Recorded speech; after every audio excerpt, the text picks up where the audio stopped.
Critical review of operations at the Oklahoma State Department of Education has found multiple problems. A report from the Federal Department of Education found our state education department is failing in 32 out of 52 categories, saying there's significant compliance and quality concerns. The review was released by the U.S. Department of Education on July 25th.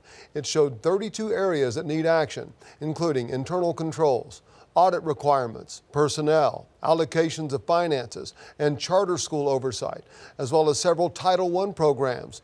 Title I is the federal funding for schools that it's there for economically disadvantaged students. We're seeing like supplies, that they haven't inventoried supplies at the State Department in 2 years. They don't know what they have on hand. We're seeing programs that they don't know if they're funding. Personnel. We know there's been a huge departure of personnel. State Department of Education now has between 30 and 60 days to provide action plans or meet improvement requirements. Speaking of those Title I programs, multiple Oklahoma superintendents tell News 4 that federal funding is now in limbo after a mistake the state made in how it was divvied up. News 4's Spencer Humphrey spoke with two about the delay in funding and how it's impacting their students. Those figures are skewed, but we will have the correct ones up, like I said, either later today or tomorrow morning. The voice you're hearing belongs to the Oklahoma State Department of Education's Deputy Chief Academic Officer, Thomas Kirk, on a webinar Tuesday as he let school leaders across Oklahoma know his department made a mistake.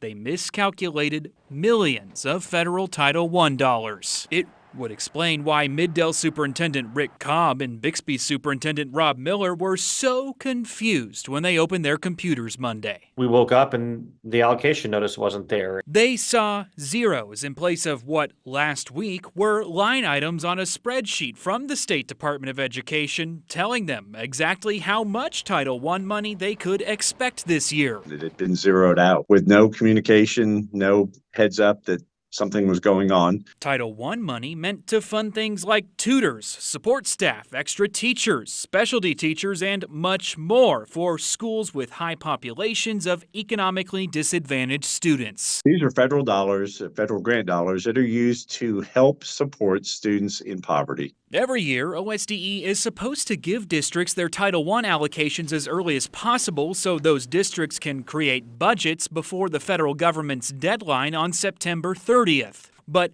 Miller and Cobb had been asking for those allocations for months before they finally got them last Thursday. They put in overtime this past weekend to help get things ready for that September 30th deadline until they saw the money was gone and called up OSDE. And were told that there would be information that would be revealed in today's Lunch and Learn webinar. The same Tuesday webinar where Kirk talked about that mistake. As I mentioned earlier, we posted the Title I allocations on our website Thursday afternoon of last week, and then very shortly after posting them, recognized that the tool that we used to calculate them had a glitch in it. He blamed it on a glitch, that he'd send the right numbers their way very soon. Cobb thinks he might know why things like this have slipped through the cracks. I think anytime you have a lot of turnover, you lose institutional knowledge that is